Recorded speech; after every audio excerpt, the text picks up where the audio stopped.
43-year-old Kung Fu Grandmaster William Cheung is recognized around the world as being one of the best exponents of what is quickly becoming the most popular form of the martial arts, Wing Chun. As a testament to his ability, he was recently awarded the International Kung Fu Artist of the Year Hall of Fame Award. It was the first time the coveted award was presented to an Australian. William's career in the martial arts began 34 years ago when, as a child in Hong Kong, he was given lessons in Wing Chun by the Grandmaster Yip Man. I became involved in martial arts when I was 10 years old, and this style I was training was called Wing Chun, and I stuck with it since then. This style was developed by a woman 350 years ago, and since developed by a woman, it doesn't have to rely on force. During his teenage years, William became heavily involved in traditional but illegal challenge matches where champions from one martial arts school would be called on to do battle with fighters from other schools. It was a way in which to gain respect from contemporaries, as well as, in the case of top fighters, become the neighborhood hero. I also contest in sort of secret tournaments, and I won most of the tournament. Can you describe those secret tournaments? We sort of challenge schools around Hong Kong, martial arts schools, and usually the contest, the venue for the contest is up on the roof of the building, and you know, it was illegal, but you know, a lot of fun too, and then people heard about my name, and Bruce Lee heard about my name, and whenever he had some trouble, he just came along and, you know, get me to help him, and you know, sort of got myself into a lot of trouble with that. The challenge matches began to control young William's life. The more he won, the more often he was challenged. Soon, his street fighting exploits began to draw police attention, a situation his father, who was himself a high-ranking police officer, couldn't tolerate. When his parents tried to stop him from going to Kung Fu classes, he left home and became a resident student under Yip Man. I lived with my master, and I trained from morning about 11 o'clock and to 1, and then lunch, and then I trained from then to the afternoon, and then in the evening, you know, about 3-4 hours. So how many students would train like that? Well, I was the only person that lived with my master at that time. So how do you regard your Kung Fu master? Well, Kung Fu is not just for self-defense.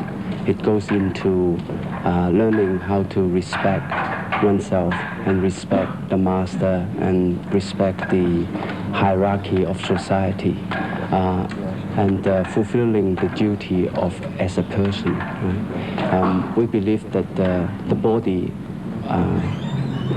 our body belongs to our parents because they gave us the body, so we have to look after them. And we believe that knowledge is given to us from our master, and so we should respect the master. And so through all this, you know, respect, and one develop dignity, and then you know, further fulfilling one's life. 1, 2, 3, 4. Well, I decided to come to Australia because I had a lot of trouble with the gangs in Hong Kong. It wasn't serious trouble, but it does present, you know, some awkward situations. And also, all through from 14 to when I was 18, I never been to school, so I decided, you know, it's about time I catch up with the academic. When I first arrived, I could not speak very much English, probably a few words, and because I didn't go to school, I have to catch up with a lot of coaching, catch up with the previous, you know, school work, and I studied in the Canberra Grammar School for 4th year and 5th year, and I did my metric in 1961, and I entered into Sydney University for science degree, and then from then on, I decided, Canberra was a better place to study, so I moved back to Canberra. After completing his science degree, William worked with the public service for several years before finally deciding to once again become involved in the martial arts full-time. He began teaching Wing Chun in Melbourne and feels that it's important that his students learn more than how to simply throw kicks and punches. Society now is become very emancipated, and the youngsters are not taught about respect and discipline. Martial art, especially this the style I'm teaching, this Wing Chun style, is emphasized on discipline and respect, and so it's sort of a complement for what's lacking in school and in the family.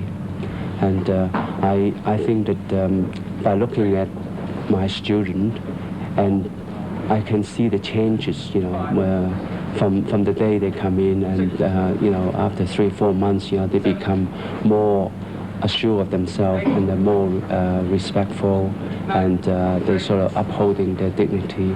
They could have been down the road playing a video game, but they decided, they took the opportunity to come up to train. William's proficiency in the martial arts has made him a sought-after teacher. Among his students are a number of celebrities, including Lee Majors and Helen Reddy, and politicians whom he treats with professional respect. A lot of famous people, they are very disciplined in their own particular field, but they do lack a general discipline. So they look towards me as their guidance in maybe in general life. So they are much more respectful to me than ordinary people. I don't treat them any differently, except we have that mutual respect because they are successful in their own field, so I must respect for that. But in fact, I work them twice as hard as to normal people. As well as being a world-renowned martial arts teacher and able to demonstrate fighting techniques, William Cheung is also interested in learning about the peculiarities of the human body and its capabilities. Among other things, he has mastered the awesome techniques of smashing chopsticks against his throat and standing on raw eggs without them breaking.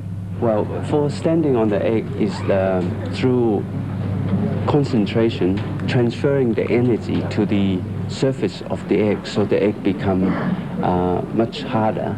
And this requires, of course, balance, concentration, and a lot of training. And also have to direct the internal energy. You have to know the method of breathing.